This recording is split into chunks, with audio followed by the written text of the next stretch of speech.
Hi there, welcome. This is Living with Sjogren Syndrome. My name is Vicky and I go by Sjogren's Trouper as well. I've got my med case here because this is part 2 of my medications that I take for Sjogren Syndrome. In part 1, we left off right after the mental health medications. And I lost the whole second half of my footage. So I'm doing it over again. And this is all about the supplements that I'm taking, what I'm taking now and why,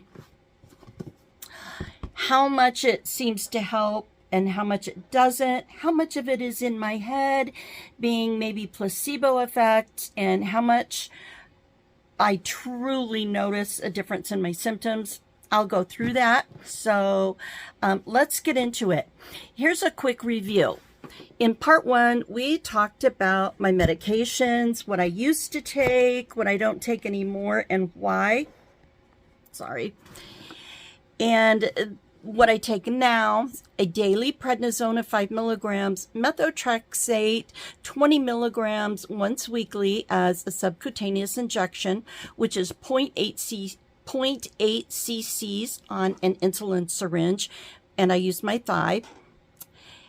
In part 1, I talk about my locations that I've used in the past and how that's affected my symptoms, my side effects, and why I do it in my thigh, because it's helpful. Even the rheumatologist that I see recommends using your thigh. Let's see, I take Zofran oral.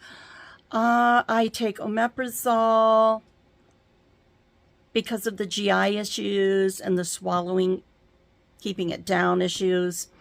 I take the folic acid, but we're going to cover that in this video here, because basically that's a supplement, but it is a supplement that you have to pair with your methotrexate, because methotrexate eats up your folic acid. Then I also covered mental health medications, what I take and why, and how they affect me.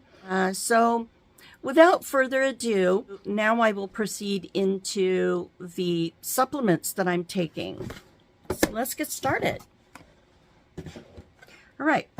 The very first one is the biggest one. It's calcium. I purchased this from Costco. It's more affordable, works out to be more affordable, and I don't have to replace it for a long time. There's 500 tablets in here, and they are 600 milligrams, and they also have vitamin D3, 400 IU, or 10 micrograms. And that's a good benefit too. I take these twice a day. I used to take it once.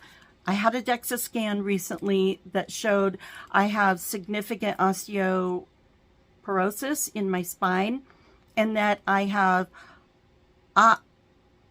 osteopenia everywhere else or in my blood. So we've bumped this up to twice a day, and I pair it with food just to help it,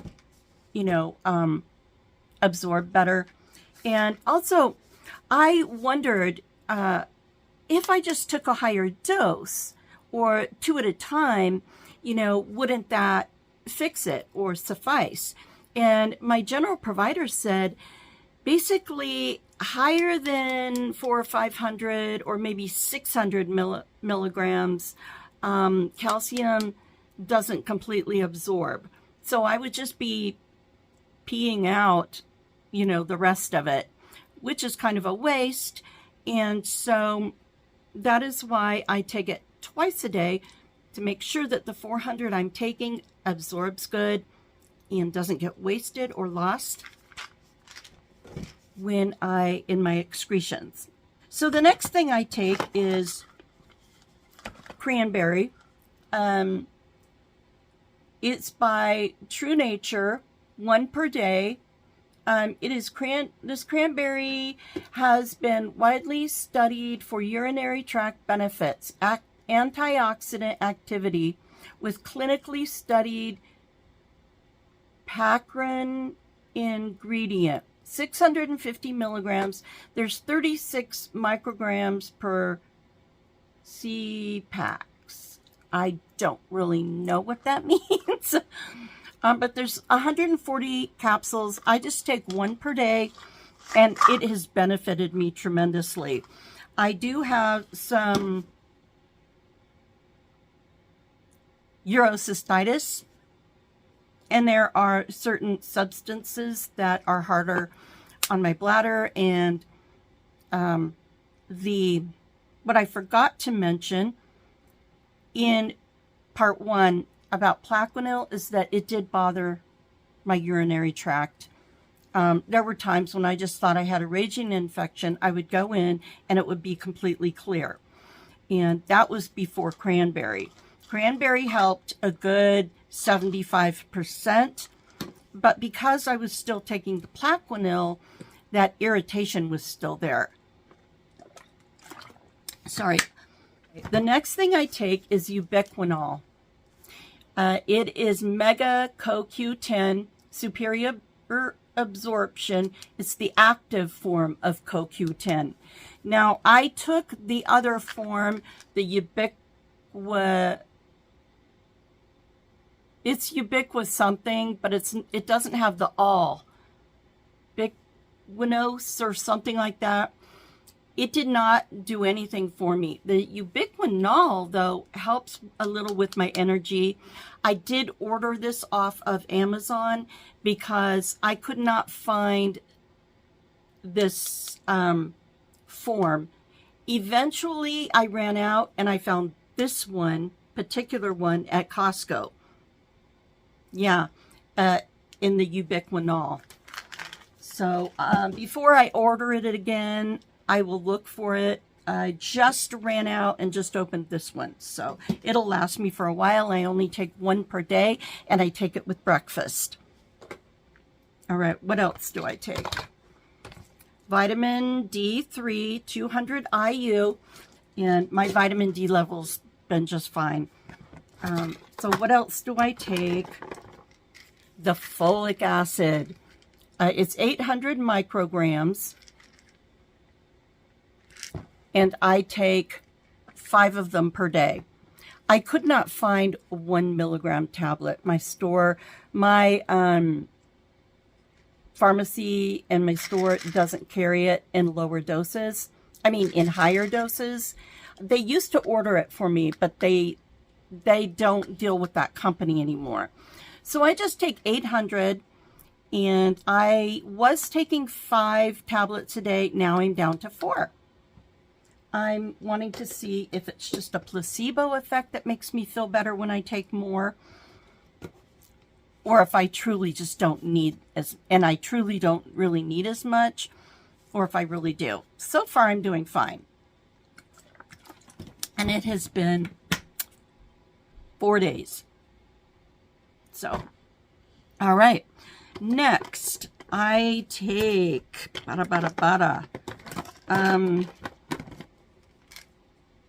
morning stuff. Let's stick with the morning stuff. I take loratadine allergy tablets. There's 30 tablets in this one. It's Top Care. I buy this at the at the commissary on the base because we can shop there, and it's much less expensive than the regular store.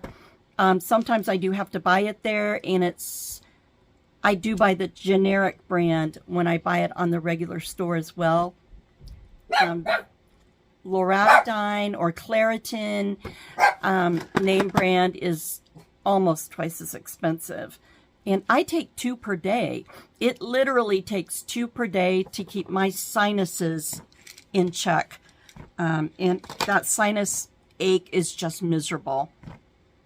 So I take that. I have just learned that that's what I need.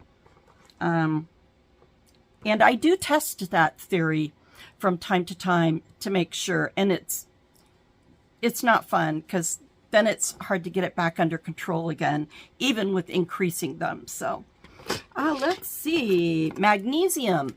I take this in the evening with dinner. This one's a 250 milligram tablet, and it really has helped me. I do notice a difference.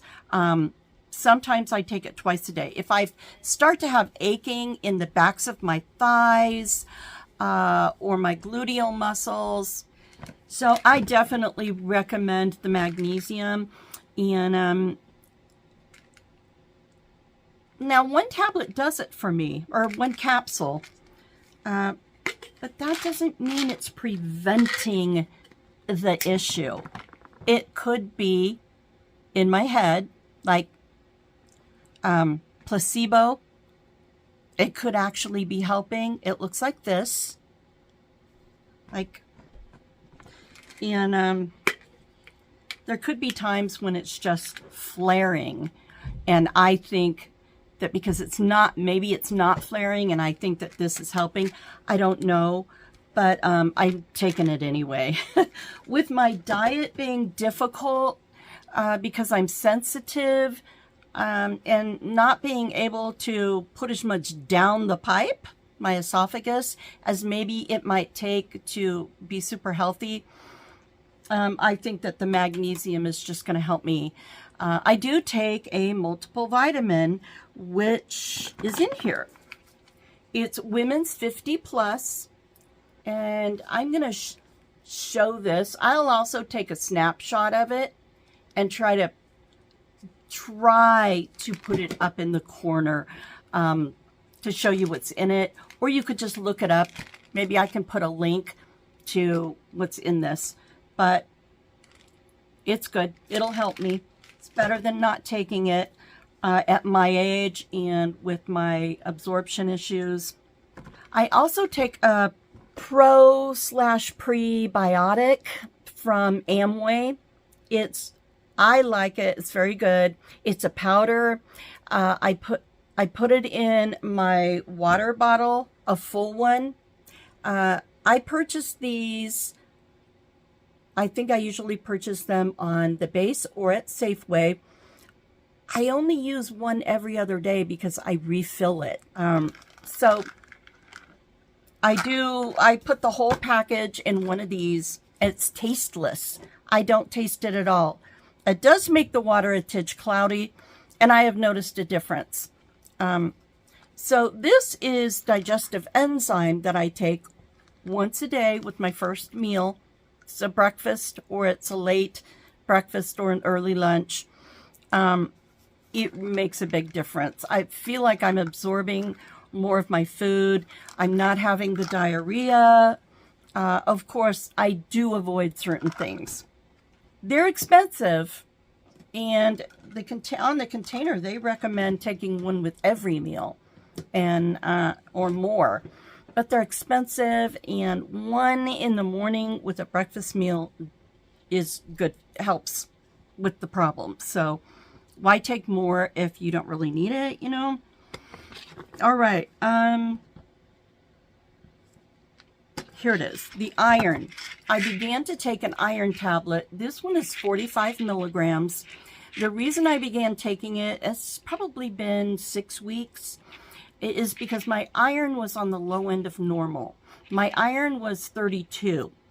Apparently 10 milligrams to 250 plus is the normal range, according to the clinic that did my labs.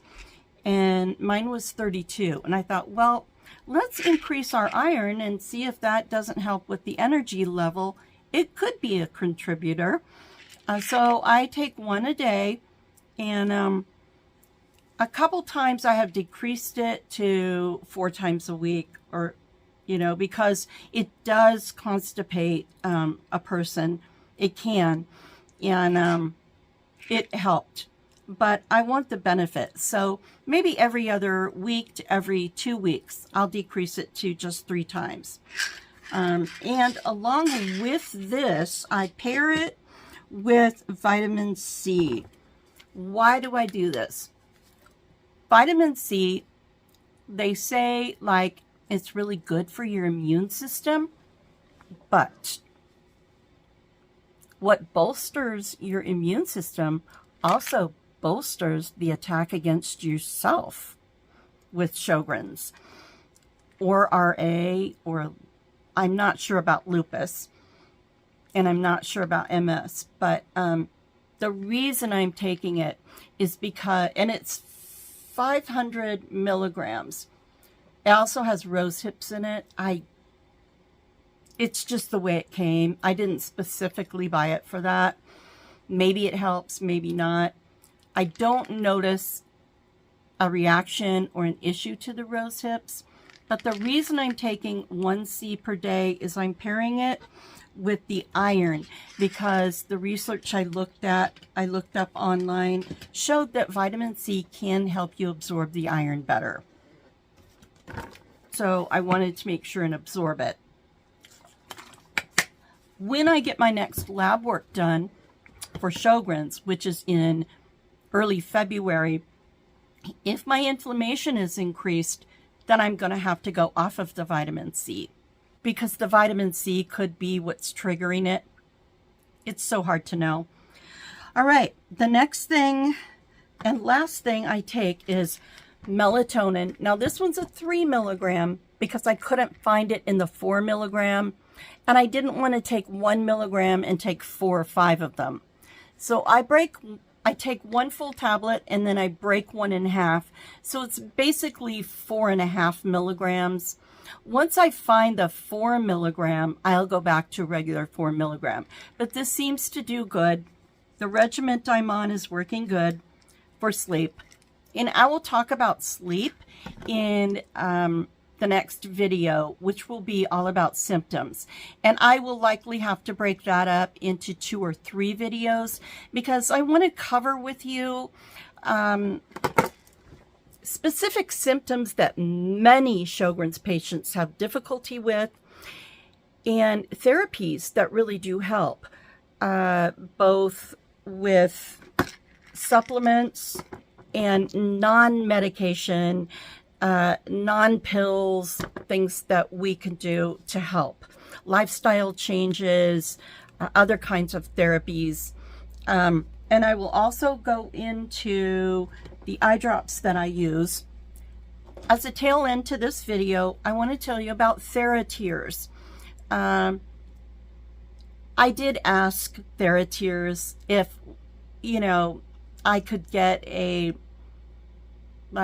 coupon for the viewers and to upload or download to give you a % off, but they never responded to me. Despite that, I totally recommend TheraTears. Okay, TheraTears Therapy for Your Eyes Extra Dry Eye Therapy Lubricant Eye Drops.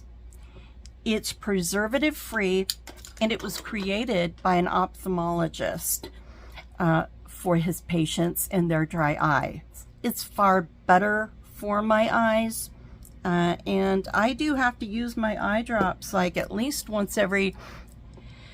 anywhere between once every hour and once every 4 hours.